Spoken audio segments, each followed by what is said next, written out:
Welcome everyone, chemistry classes by Navneet sir में आपका स्वागत है। तो हम लोग आज यूनिट स्टार्ट करेंगे haloalkane and haloarene. तो जैसे कि हम पहले भी करते रहे 3 पार्ट में स्टडी करेंगे। पहले इसके सोल्व क्वेश्चन चाहिए हमारे पास। तो मैं क्वेश्चन नंबर 10.1 से चल रहा हूँ। तो मैं अभी बोर्ड की तरफ लेके चलता हूँ आपको। आई होप आपको बोर्ड दिखाई देगा। चलिए, तो अगर आप अपनी बुक में देख पाए बेटा, तो यहाँ पे हमारे पास जो क्वेश्चन नंबर 1 है, क्वेश्चन नंबर 1 में कहते हैं कि draw the structures of all the 8 structural isomers that have the molecular formula C5H11Br। तो मेरे पास यहाँ पर एक मॉलिक्यूलर फॉर्मूला दिया गया है C5H11Br, और ये बंदा कह रहा है कि इसके 8 स्ट्रक्चरल आइसोमर बनेंगे। आपने उन 8 का नाम लिखना है और इसके साथ साथ उनको ये भी डिवीजन देनी है कि इनमें से कौन सा प्राइमरी है, कौन सा सेकेंडरी है, कौन सा टर्शरी। तो मैं अब आपको इसका तरीका बताता हूँ। सबसे पहले तो आपने क्या करना है, इस तरह के कंपाउंड में पता लगाना है कि ये जो दिया गया कंपाउंड है ये सैचुरेटेड है या अनसैचुरेटेड है। तो अगर मैं यहाँ ध्यान से देखूँ तो C5 दे रखा है, H11 है हमारे पास, बट लेकिन एक H को सब्स्टिट्यूट करके ब्रोमीन लगा होगा, तो इसका मतलब H12 रहा होगा। तो दैट मीन्स ये जो कंपाउंड रहेगा ये सैचुरेटेड रहेगा। क्लियर सबको? तो यानी कि ये जो कंपाउंड दिया गया मेरे पास, दिस कंपाउंड इज सैचुरेटेड। तो मैं अगर अब इसका पहला आइसोमर बनाऊं 1 2 3 4 5, तो ये मेरे पास ब्रोमीन लगा। अब मैं इसकी वैलेंसी पूरी कर देता हूं। ये बन गया मेरे पास। तो ये जो मेरे पास कंपाउंड बना, ये बना मेरे पास 1 ब्रोमो पेंटेन। तो ये 1 ब्रोमो पेंटेन बनेगा मेरे पास। अब मुझे जब स्ट्रक्चरल आइसोमर बनाने होते हैं, तो बेटा ये जो स्ट्रक्चरल आइसोमर था वो आपका टॉपिक होता था +1 में। तो +1 में हम लोग क्या करते थे, स्ट्रक्चरल में कई सारी टाइप होती थी। जैसे चेन आइसोमर होता था, पोजिशनल आइसोमर होता था, फंक्शनल आइसोमर होता था, टोटोमर होता था, रिंग चेन होता था, बहुत सारी टाइप्स होती थी। बट फिलहाल उसमें से हमने यहाँ पे चेन और पोजिशनल आइसोमर अप्लाई करना है। तो मैं यहाँ पे जब +2 में अप्लाई करूंगा, जहां पर कभी भी +2 में इस तरह का क्वेश्चन आएगा कि अगर वो आपको बोलेगा कि इससे रिलेटेड स्ट्रक्चरल आइसोमर बनाओ, तो फिर आप 2 ही आइसोमर बनाओगे। एक आप लोग बनाओगे चेन आइसोमर और एक आप लोग बनाओगे इसके पोजिशनल आइसोमर। तो अगर मैं अभी यहाँ ध्यान से देखूं तो ये मेरे पास 5 कार्बन की चेन है जिसमें पहले नंबर पे ब्रोमीन लगा है। तो मैं पहले इसी के आइसोमर्स बदल रहा हूँ। तो जब मैं इसके आइसोमर्स बदलूंगा तो मैं कैसे बदलूंगा, लेटर से। अब यहाँ पे ब्रोमीन मेरे पास जो फर्स्ट नंबर पे था, इसको मैं सेकंड वाले कार्बन पे भेज देता हूँ। तो बेटा जी ये इसका सेकंड आइसोमर बन जाएगा, ये इसका दूसरा आइसोमर बन गया मेरे पास। तो अगर मैं इसका नाम लिखूं, यूपीएससी नेम बोला है क्योंकि उसने, तो यहां से नंबरिंग होगी 1 2, तो क्या नाम पड़ेगा 2 ब्रोमो पेंटेन। तो 2 आइसोमर बन गए। फिर मैं क्या करता हूँ बेटा, इसको 3rd नंबर पे भेज देता हूँ। तो अगर मान लीजिए मैं अभी इसको 3rd नंबर पे भेज दूं, तो मेरे पास यहाँ पे ब्रोमीन आ जाएगा। तो अगर ये 3rd नंबर पे चला गया तो इसका क्या नाम पड़ेगा बेटा, 3 ब्रोमो पेंटेन। तो ये 3 आइसोमर्स तो मैंने आपके सामने बना दिए। अब उस बंदे ने कहा कि कुल मिला के 8 आइसोमर बन रहे हैं। तो पहले यहाँ पे चेक करोगे इस 5 कार्बन की चेन में और कोई पोजिशनल आइसोमर पॉसिबल है, तो नहीं, और कोई पॉसिबल नहीं है। तो मेरे को चेन की लेंथ चेंज करनी पड़ेगी। तो मैं क्या करता हूँ कि 5 की बजाय मैं 4 कार्बन की चेन ले लेता हूँ और एक को मैं साइड चेन बना देता हूं, जैसे मैंने यहाँ पे बना दी। तो अब मेरे पास जो पहले नंबर पे लगेगा, कौन लगेगा, ब्रोमीन। अब मैं वैलेंसी पूरी करता हूं इस तरह से। बेटा मैंने वैलेंसी पूरी की, ये मैंने वैलेंसी पूरी।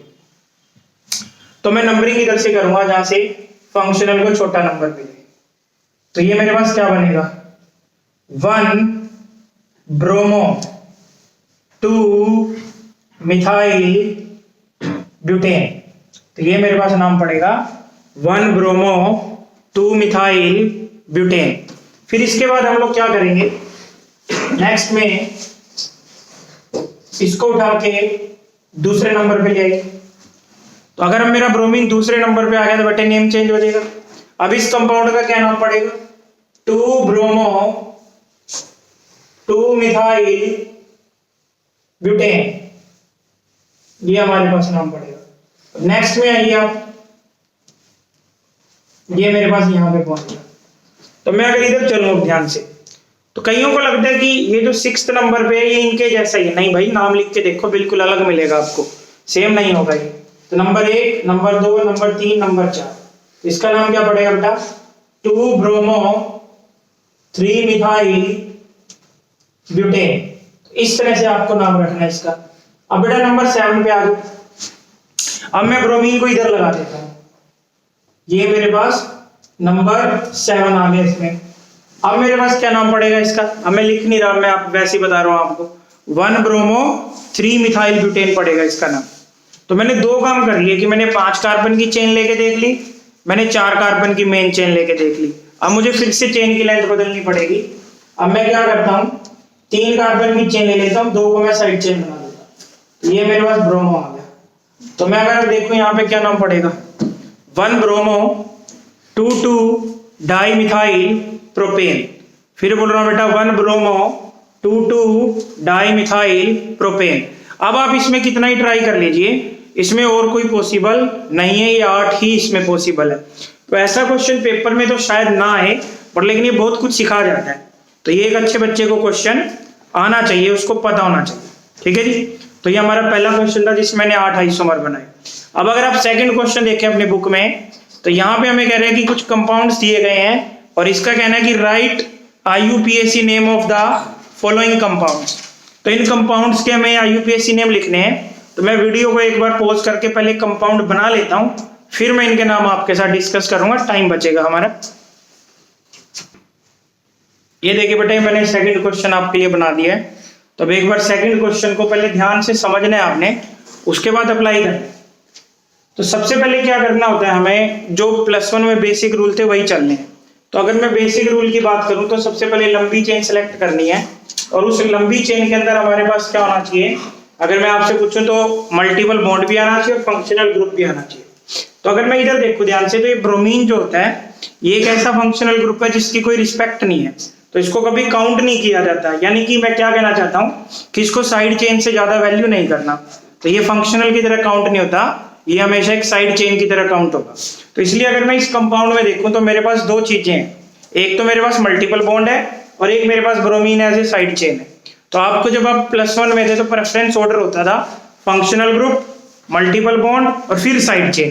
तो मेरे पास यहाँ पे 2 चीजें हैं, मल्टीपल बॉन्ड है और साइड चेन है। तो मैंने उस तरफ से नंबरिंग करनी है जहां से मल्टीपल बॉन्ड को छोटा नंबर मिले। तो मेरे को क्लियर दिखाई दे रहा है कि इधर से मुझे चलना पड़ेगा। तो ये मेरे पास नंबर 1 आएगा, ये मेरे पास नंबर 2 आएगा, ये मेरे पास नंबर 3 आएगा, ये मेरे पास नंबर 4 आएगा, ये मेरे पास नंबर 5 आएगा। तो मैं अगर अब यहाँ ध्यान से देखूं तो मुझे 4th नंबर पे कौन सा ग्रुप दिखाई दे रहा है, ब्रोमो।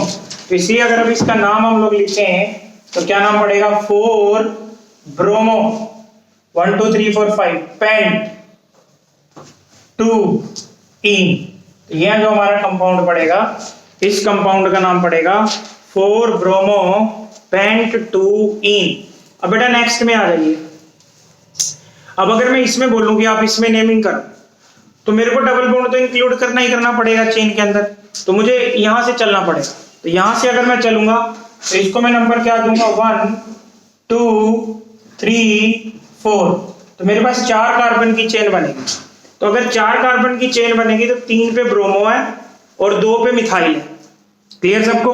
तो जब अल्फाबेटिकल ऑर्डर में लिखेंगे तो कौन पहले आएगा, अगर मैं आपसे पूछूं तो यहां पे आएगा 3 ब्रोमो 2 मिथाइल ब्यूट और 1 इन। तो इस तरह से नाम पड़ेगा 3 bromo 2 methyl but 1 ene. Third case पे आइए बेटे। तो वीडियो को पॉज करके पहले आप लोग करें, फिर मैं आता हूं। तो आई थिंक आपने किया होगा। तो यहां पे अगर हम लोग चलें तो हम लोगों ने मल्टीपल को छोटा नंबर देना। इधर से कौन सा नंबर मिल रहा है, 2, इधर से कौन सा मिलेगा, 3rd। तो मैं अगेन यहां से चलूंगा 1 2 3 4 5। तो ये मेरी नंबरिंग पड़ी। अब मेरे पास ये साइड ग्रुप बना ब्रोमो, ये साइड ग्रुप बना मिथाइल। तो 4 पे कौन है, ब्रोमो, और 3 पे कौन है, मिथाइल। तो मैं क्या नाम लिखूंगा बेटा, इसका लिखूंगा मैं नाम 4 ब्रोमो 3 मिथाइल पेंट 2 इन। तो इस तरह से आपका नाम पड़ेगा 4 ब्रोमो 3 मिथाइल पेंट 2 इन। क्लियर। अब फोर्थ की तरफ आइए। अब बेटे अब थोड़ा सा ध्यान देना है हमने कि अगर मैं यहां से देखूं तो मल्टीपल को सेकंड मिल रहा है नंबर, लेकिन यहां से भी तो मल्टीपल को सेकंड नंबर मिल रहा है। और यहां से मुझे एक फायदा और होगा कि जो मैं ब्रोमीन है, जो मेरी साइड चेन है, उसको नंबर 1 दे पाऊंगा। तो मल्टीपल बॉन्ड को तो कोई इफेक्ट नहीं हो रहा दोनों तरफ से। तो अब आप लोग यहां से नंबरिंग करेंगे, इसको नंबर 1, इसको नंबर 2, इसको नंबर 3, इसको नंबर 4 करेंगे।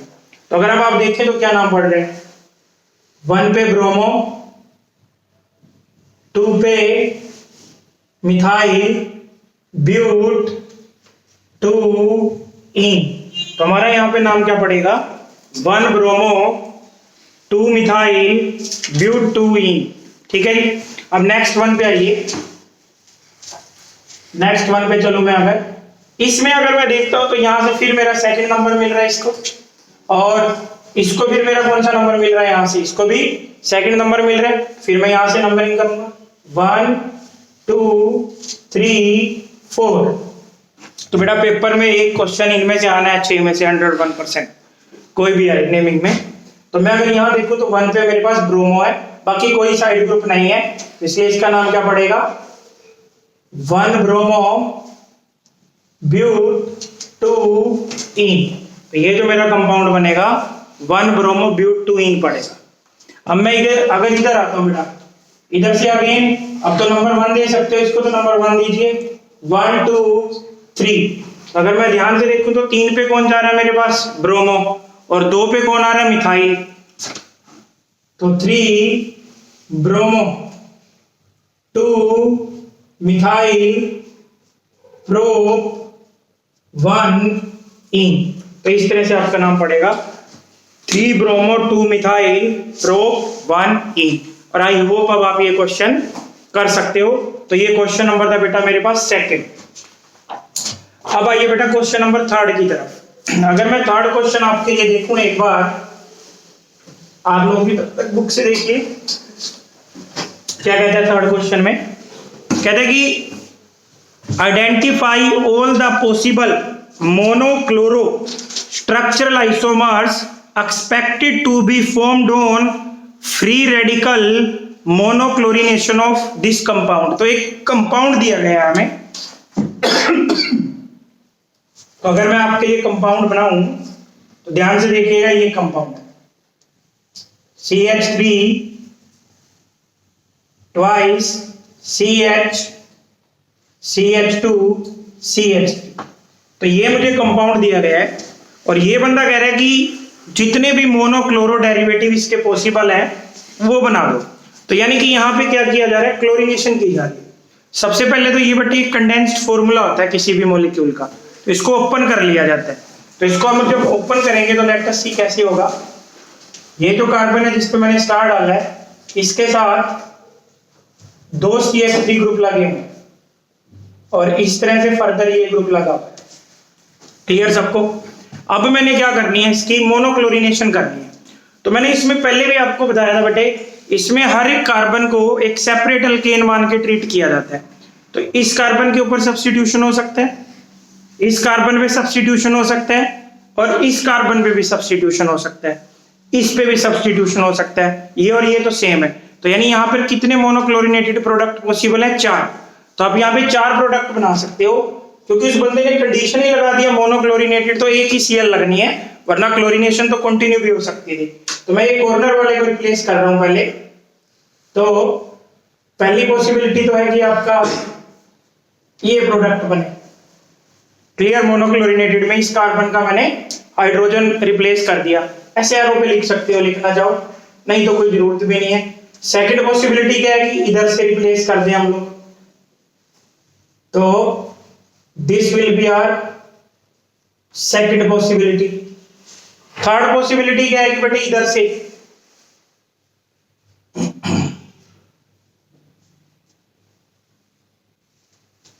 ये थर्ड पॉसिबिलिटी है, और फोर्थ पॉसिबिलिटी हमारे बेटा ये बनेगी।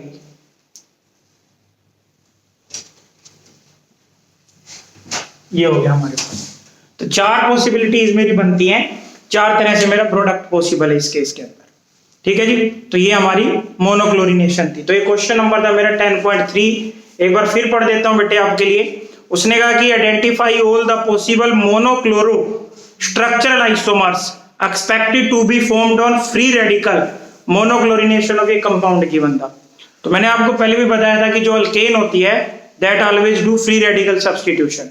तो आप यहाँ पर इनमें से किसी भी पोजीशन के ऊपर सब्स्टिट्यूशन कर सकते हो। ये वाली और ये वाली पोजीशन सेम है, क्योंकि इस कार्बन से CH3 होगा, इससे भी CH3 होगा। तो इसलिए ये था हमारा क्वेश्चन नंबर 10.3। अब बेटा क्वेश्चन नंबर 10.4 की तरफ चलते हैं। तो क्वेश्चन नंबर 10.4 में कहता है कि right the product of following reactions. तो 3 रिएक्शन दी गई हैं, तो मैं पहले एक बार तीनों रिएक्शन बना लेता हूं, उसके बाद वीडियो चलाता हूं। तो बेटे 3 रिएक्शन मैंने आपके लिए लिखी हैं। जैसे फर्स्ट रिएक्शन में हमें यहाँ पे क्या दे रखा है, HBr दे रखा है। तो आपने क्या करना है, इस तरह का अगर क्वेश्चन आता है इसको बेसिक से निपटाना है। तो यहाँ पे आपने क्वेश्चन देख के घबराना नहीं है कि ये तो मैंने पहले किया नहीं हुआ, बेंजीन की रिंग, कुछ नहीं है। तो एक जो अच्छा बच्चा होगा इसमें, उसको सिर्फ डबल बॉन्ड दिखाई देगा। और अगर डबल बॉन्ड है तो एडिशन रिएक्शन होगी, और अगर एडिशन रिएक्शन होगी तो मार्कोनिकोव्स रूल लगेगा। तो यहाँ पे बेटे जो आपने रूल लगाना है वो रूल लगाना है, मार्कोनिकोव्स रूल। तो मार्कोनी का क्या कहना था, उसका कहना था कि जो अटैकिंग रिएजेंट है उसमें 2 पार्ट होंगे, एक पार्ट होगा पॉजिटिव, एक पार्ट होगा नेगेटिव।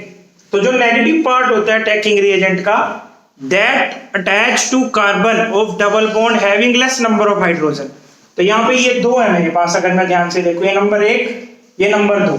इसके पास कितने हाइड्रोजन है, 1। ये तो इसके पास कार्बन है आगे, इसके पास अगर मैं काउंट करूं तो कितने हाइड्रोजन है, 2। तो जो नेगेटिव पार्ट होगा वो लेस नंबर ऑफ हाइड्रोजन के साथ अटैच होगा। तो यहाँ पे आपने नेगेटिव पार्ट को अटैच करना है। तो ये मेरे पास कुल मिला के प्रोडक्ट बनेगा हमारा। यहाँ कौन सा ग्रुप लगेगा, Br, और यहाँ कौन सा ग्रुप लगेगा, CH3। तो ये आपका प्रोडक्ट बना है। ठीक है, मैं चाहूंगा कि आप इसका ना नाम भी लिखें, IUPAC नेम। तो जब इस तरह के कंपाउंड में होता है ना, तो इसको साइड ग्रुप मान लिया जाता है, इसको फिनाइल बोलते हैं। तो यहां से नंबरिंग होगी 1 2। तो 1 पे ब्रोमो है, 1 पे फिनाइल है और इथेन है। तो इसका क्या नाम पड़ेगा, 1 bromo 1 phenyl ethane. Second case पे आओ। अगर सेकंड केस पे मैं देखूं बेटा ध्यान से, फिर डबल बॉन्ड है। डबल बॉन्ड है तो कौन सी रिएक्शन है, एडिशन। एडिशन रिएक्शन है तो अगेन कौन सा रूल है, मार्कोनिकोव्स रूल।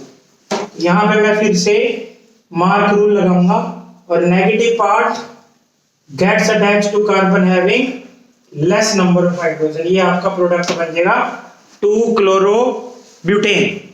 लास्ट केस में अगर मैं अब आऊं तो यहाँ पे आपको परऑक्साइड दिखेगा, और आपको बताया जाता है कि जब परऑक्साइड होता है HBr के साथ, तो यहाँ पे बेटे जो रूल लगता है वो लगता है एंटी मार्क रूल, और इसको क्रॉस इफेक्ट भी बोलते थे हम लोग।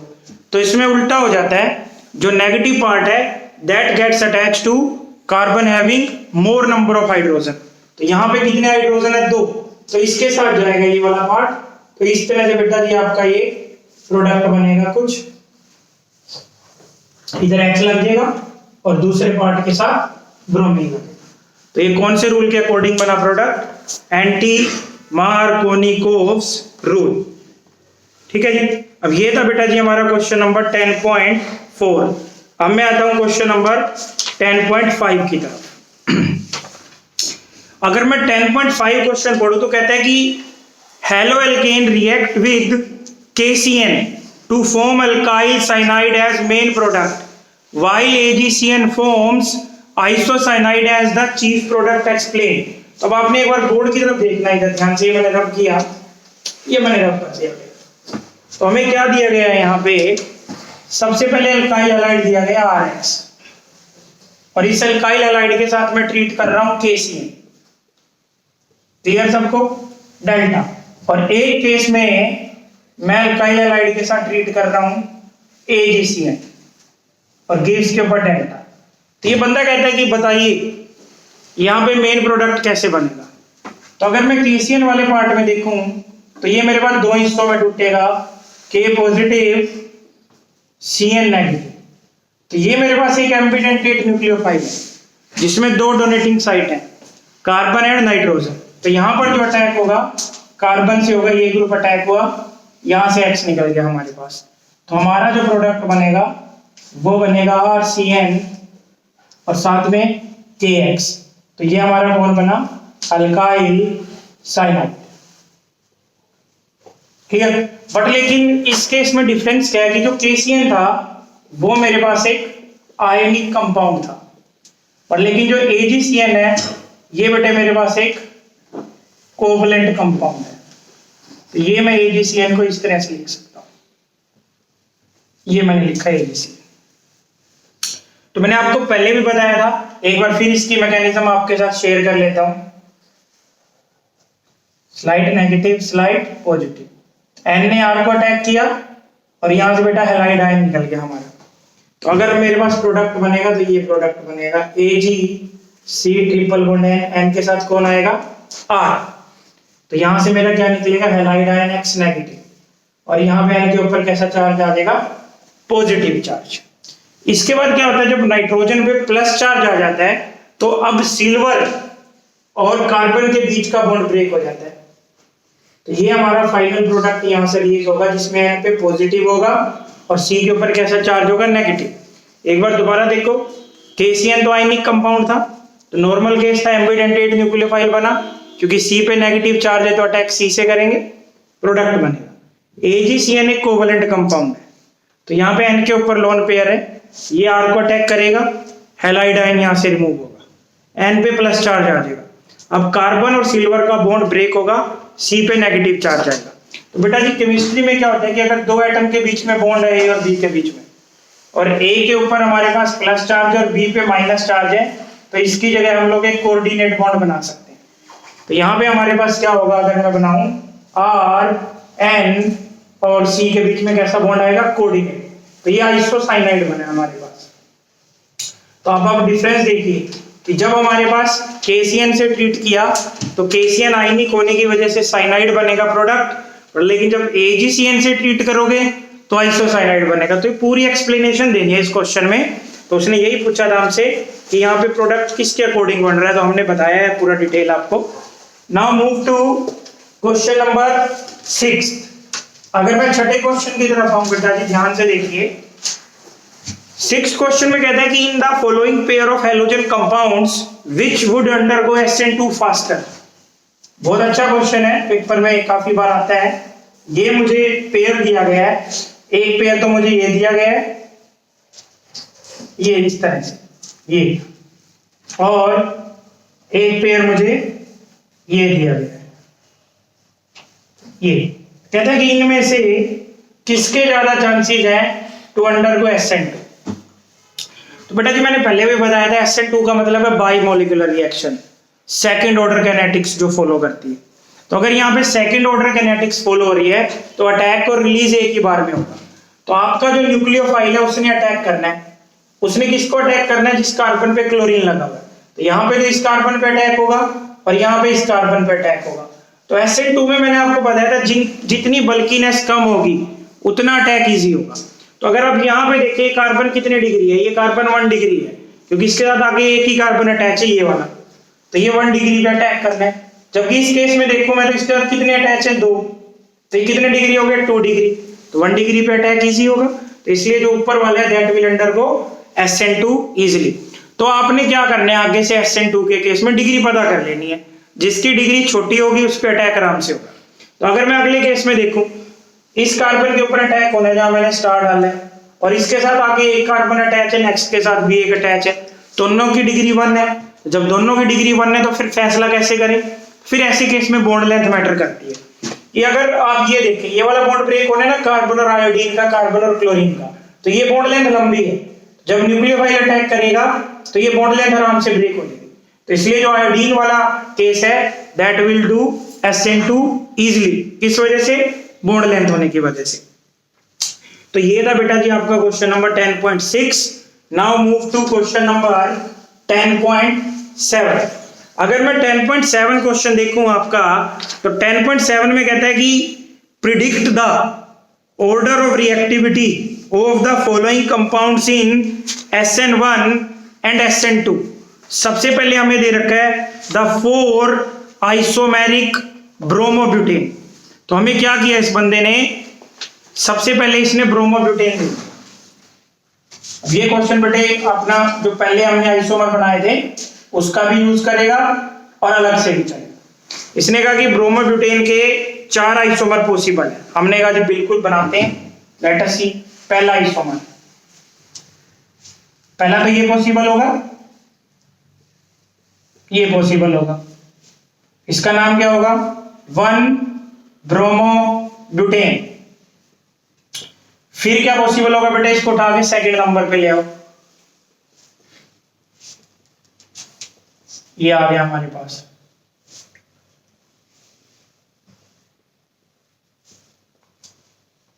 To bromobutane.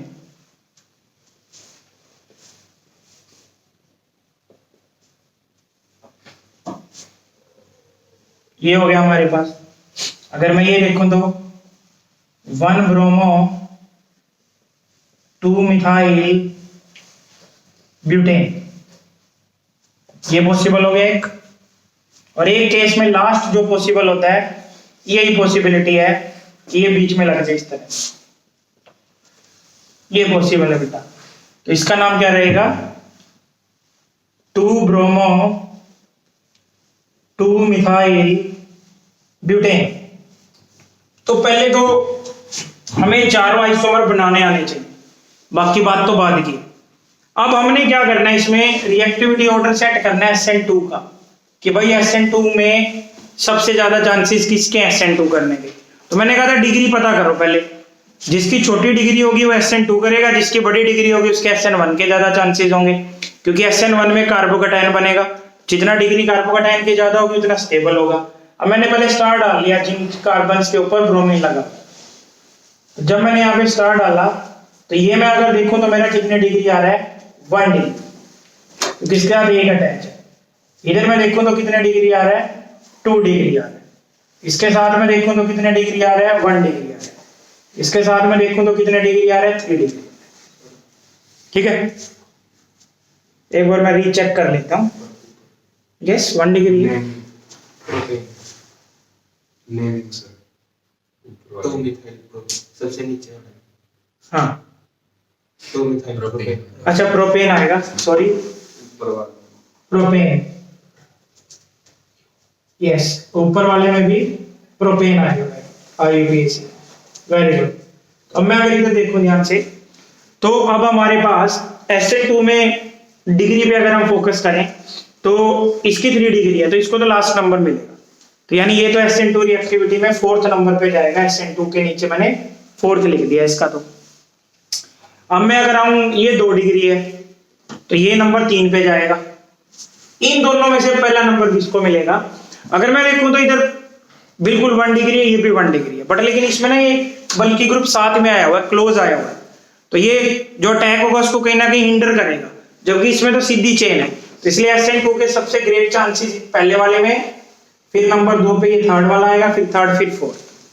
और अगर मैं SN1 पूछूं तो जस्ट अपोजिट हो जाएगा, क्योंकि कार्बोकैटायन की स्टेबिलिटी के केस पे नंबर 1 3 डिग्री, ये नंबर 2 पे जाएगा, ये नंबर 3 पे जाएगा और ये नंबर 4 पे जाएगा। तो इस तरह से आप SN1 और SN2 का रिएक्टिविटी ऑर्डर सेट कर सकते हो। अब मैं अगर इसी में बी पार्ट देखो बेटे, इसी क्वेश्चन का बी पार्ट देखते हैं। लेट अस सी की बी पार्ट में क्या कहते हैं। यहां पे इसने कंपाउंड बनाए हुए हैं C6H5 CH2Br।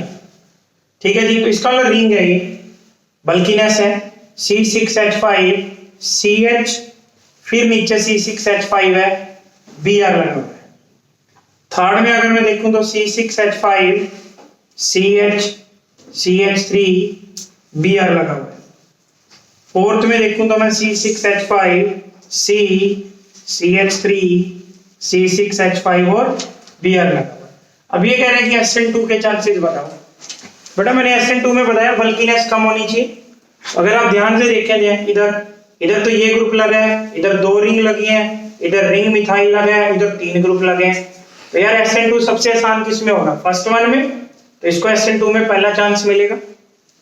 इधर में देखो तो दोनों रिंग है, इधर एक रिंग है एक मिथाइल है, तो मिथाइल इतनी स्टीरिक इंटरेंस थोड़ी कर पाएगी, तो इसको नंबर 2 मिलेगा। इधर में देखो तो 2 रिंग लगी है नंबर 3 पर, इधर 3 ग्रुप लगे हैं तो नंबर 4। तो ये आपका SN2 का ऑर्डर सेट होगा। अब अगर मैं SN1 के ऑर्डर की तरफ आऊँ तो वैसे भी अगर यहाँ से ब्रोमीन जाने के बाद ये आपका कटायन बनता है तो रेजोनेंस स्टेबलाइज चला जाता है। तो ये मेरे पास नंबर 1 पे आएगा, ये मेरे पास नंबर 2 पे आएगा, ये मेरे पास नंबर 3 पे आएगा, ये मेरे पास नंबर 4 पे आएगा। तो ये हमारे SN1 का रिएक्टिविटी ऑर्डर सेट होगा। 10.7 के बाद अगर बेटे मैं आगे आऊं, क्वेश्चन नंबर 10.8 कहते हैं कि identify the chiral and achiral molecules in each of the following pair of compounds, wedge and dash representation according to the class 11। तो यहाँ पे इसमें कोई मैं डिटेल में जाना नहीं चाहता, लेकिन फिर भी चलिए मैं आपके लिए एक बार बना लेता हूँ, उसके बाद मैं वीडियो। तो अगर आप यहाँ पे देखें बेटे, इसमें मैं बताना है कि कौन सा कायरल और कौन सा एकायरल है। तो अगर मैं पहले में चलूँ तो इसके आगे 4 ग्रुप लगे हुए हैं, तो चारों ग्रुप भी डिफरेंट है, तो इसका ये कायरल कार्बन है। तो कायरल कार्बन पे स्टार डाल दिया जाता है। अगर मैं इधर आऊं तो 2 ब्रोमीन लगे हुए हैं सिमिलर ग्रुप्स, तो जब भी चारों ग्रुप डिफरेंट होंगे तो ही कायरल होगा। अब बेटा इधर देखो ध्यान से, ये जो पॉइंट होते हैं ना, ये कार्बन होता है। तो इस कार्बन के साथ देखो तो एक H लगा है, एक OH लगा है, एक CH3 लगा, और ये पूरा ग्रुप एक में काउंट होता है, तो ये कायरल कार्बन होगा हमारा। और लेकिन मैं अगर इसको देखूं तो इसके साथ 3 H लगे हैं, इधर 2 H लगे हैं, इधर 2, इधर 3, तो ये एक कायरल रहेंगे। अब इस नेक्स्ट वन में आ जाऊं, ये मैंने स्टार डाला तो ये एक H लगा है, एक OH लगा है, ये पूरा ग्रुप एक, ये 2 ग्रुप सेम हो गए यहाँ पे, तो इसलिए ये जो कार्बन रहेगा कैसा रहेगा, एक आयरल रहेगा। और लेकिन अगर मैं इधर आऊं तो ये एक आयरल कार्बन है, ये कार्बन कैसा रहेगा, कायरल रहेगा। तो इसलिए मैंने अब आपको बता दिया कि ये कायरल है, ये भी कायरल है, और ये कायरल है, बाकी वो तीनों एक आयरल रह जाएंगे। तो नथिंग क्वेश्चन है, 4 ग्रुप काउंट करने हैं आपने, चारों ग्रुप। अब इसमें ये दोनों पार्ट सेम है, तो इसलिए ये एक आयरल के अंदर चला जाता है। तो ये क्वेश्चन नंबर था बेटा आपका 8। अब आ जाइए क्वेश्चन नंबर 9 की तरफ। तो मैं अगर क्वेश्चन नंबर 9 देखूं आपकी बुक में, कहता है कि although chlorine is electron withdrawing group yet it is ortho para directing in electrophilic aromatic substitution reaction why. बहुत ही अच्छा क्वेश्चन है, पेपर में आने लायक है। तो मैं आपको बताता हूं बड़ा क्लियर सिंपल तरीके से। इधर देखो ध्यान से, ये मान लीजिए मेरे पास क्लोरोबेंजीन है, क्लियर, और इसने कहा है कि क्लोरोबेंजीन ऑर्थो पैरा डायरेक्टिंग है, प्रूव कर, रीजन बताओ उसका। तो इसमें रीजन में हम लोग क्या करेंगे कि जो हमारा इलेक्ट्रोफाइल है वो ऑर्थो पोजीशन पे लगेगा। तो ये हमने पाई इलेक्ट्रॉन को शिफ्ट किया ऑर्थो पोजीशन के ऊपर, तो ऑर्थो पे कैसा चार्ज आ गया, नेगेटिव। क्योंकि आप सबको पता है कि बेंजीन बेशक सब्स्टिट्यूशन करता है, पर बीच के स्टेप के अंदर वो एडिशन भी करता है। तो यहाँ पे जब मेरा ये पाई इलेक्ट्रॉन शिफ्ट हो गया, तो मेरा जो प्रोडक्ट था वो इस तरह से बनेगा, ये H था, यह इलेक्ट्रोफाइल लग गया, ये क्लोरीन ग्रुप था, यहाँ प्लस चार्ज था, ये आ गया हमारे पास। अब यहाँ पे ये जो क्लोरीन है इसका इफेक्ट कैसा है, प्लस है। तो यहाँ पे हमारे पास क्या हो रहा है, मैं क्या लिखूंगा कि when substitution takes place at ortho position then carbocation is formed at the carbon just below chlorine group.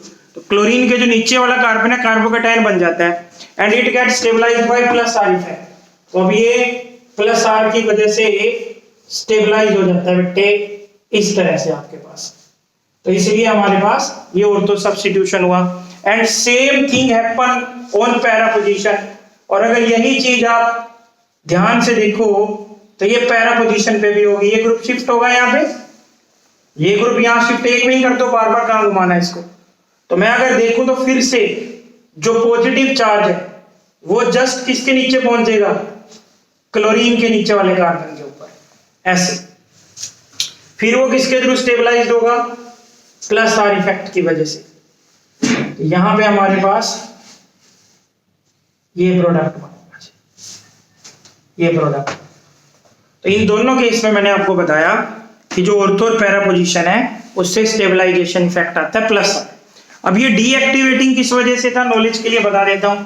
जो क्लोरीन था इसका माइनस आई इफेक्ट होता है, तो इसकी वजह से ये रिंग के ऊपर डेंसिटी को कम कर देता है, तो इसी वजह से डीएक्टिवेटिंग कहलाता है।